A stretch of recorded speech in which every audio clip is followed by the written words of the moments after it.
ख्वाजा आसिफ को अयूब खान के भाई सरदार बहादुर खान ने उंगली पकड़ के यूबीएल बैंक में भर्ती कराया था सिफारिश पे। जो हत्या की इज्जत का केस जो है वो कानून बनाया गया है पंजाब में, इसके ऊपर जो है वो अपोजिशन क्या होगी? बिस्मिल्लाहिर्रहमानिर्रहीम, बहुत शुक्रिया। सबसे पहले तो मैं अपने बड़े भाई और मेरे वकील हैं डॉक्टर बाबर अवान साहब, इन्होंने अपनी माराना कानून बैसियत माहिर कानून इन्होंने जो आज दलाइल पेश किए वो अंग्रेज़ी में कहते हैं hitting the nail on the head. उन्होंने बिल्कुल मंतक की बात की और वहाँ पे पहुँचे और उन्होंने जाहिर किया कि जज साहब को कि ये सीआरपीसी का जो है सिलसिला, ये जिम्मेदारी होती है पुलिस की कि वो जाके इन्वेस्टिगेशन पूरी करे। यहाँ पे ये वो राज के टाइम पे पुलिस अफसरान चाहते हैं कि जी सब लोग आएँ और उनके सामने झुक के बात की जाए, तो वो चीज़ जो है वो आज जाहिर की है डॉक्टर बाबर अवान साहब ने और मैं इनका शुक्रगुजार हूँ। और मैं जज साहब का भी हूँ जिन्होंने डायरेक्शंस दिए। ये तो हो गई कानून के हवाले से बात।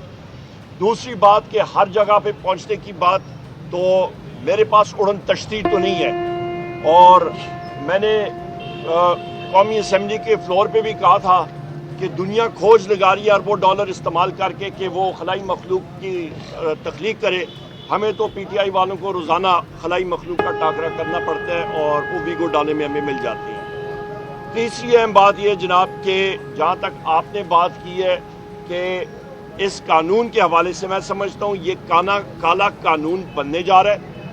पाकिस्तान को शुमाली कोरिया की तरह या फिर जिस तरह स्टालिन का टाइम था यूएसएसआर में, सोवियत यूनियन में, या फिर आपको फ्रांको का स्पेन या हिटलर का जर्मनी, उस टाइम के जो कवानीन है वो यहाँ पे नाफिज किए जा रहे हैं। लोबे लबाब के कोई शख्स, खातून या मर्द कोई बात कर ना सके, ये अहम बात है। तीसरी बात, और ये हम लोग इसको अपोज करेंगे, नेशनल असेंबली में करेंगे, हम लोग सूबाई असेंबली में करेंगे, हम लोग हर चौक में इसकी मुजामत करेंगे। ये हमारा आर्टिकल 7 के तहत हमारा फ्रीडम ऑफ एक्सप्रेशन यानी कि इज़हार राय की आज़ादी, ये हमें गारंटी है 73 के आइन के तहत, और उसका हम लोग दिफा करेंगे। आप उसके साथ फ्रीडम एक्सप्रेशन आ जाता है, उसके साथ साथ आप ये देखें कि डेफिनेशन ऑफ स्टेट जो है उस पे आप आ जाएं, तो डेफिनेशन ऑफ स्टेट बड़ा क्लियर है। मैंने आपको बताया फ्रीडम ऑफ एक्सप्रेशन वो एक दूसरा आर्टिकल है, आर्टिकल 19 है, और जहाँ तक डेफिनेशन ऑफ स्टेट है वो आर्टिकल 7 है कि रियासत होती क्या है।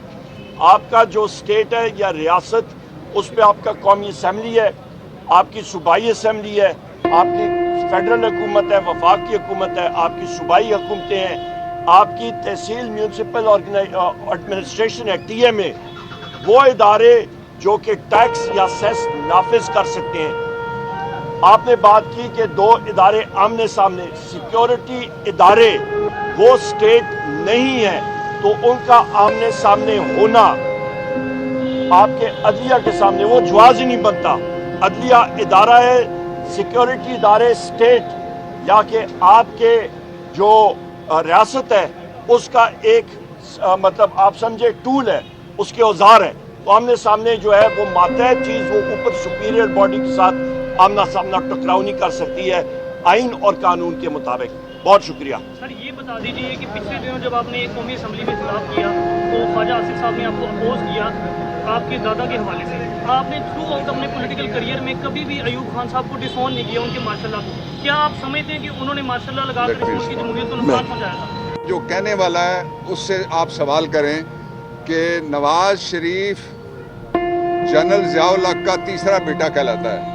अगर फांसियां लगानी है तो थोड़ी बड़ी फांसी घाट बनेगा, और उसका पहला उम्मीदवार तो आइन तोड़ने के जुर्म में शरीक नवाज शरीफ है। एक सेकंड जी, सबसे पहली बात ये हमारा माशरे में बहुत बड़ा एक मसला है। अभी डॉक्टर साहब के साथ मैं बात कर रहा था, लोग मुताला तारीख नहीं करते, किताब पढ़ते नहीं है, मफरूज़े पे बात करते हैं। ख्वाजा आसिफ को अयूब खान के भाई सरदार बहादुर खान ने उंगली पकड़ के यूबीएल बैंक में भर्ती कराया था सिफारिश पे। वो इसलिए वो पढ़ने लिखने में कमज़ोर थे, मुताला उनका कमज़ोर है, लिहाजा उन्होंने तारीख पढ़ी नहीं है। मार्शल लॉ लगाया था, मार्शल लॉ प्रोक्लेमेशन आप पढ़ लें وہ لگایا تھا سکندر پریزیڈنٹ سکندر مرزا صاحب نے. باقی جو چیزیں ہیں جہاں پہ ان کے والد صاحب خواجہ صفدر صاحب کا وہ اس دنیا میں نہیں رہے, میرے پاس بہت سارا مٹیریل ہے. وہ جنرل ضیاء صاحب کے اسپیکر تھے مجلس شورا کے, پر اس دنیا میں رہے نہیں. اس کے بارے میں یہاں پہ اس فورم پہ بات نہیں کروں گا, قومی اسمبلی میں ضرور بات کروں گا.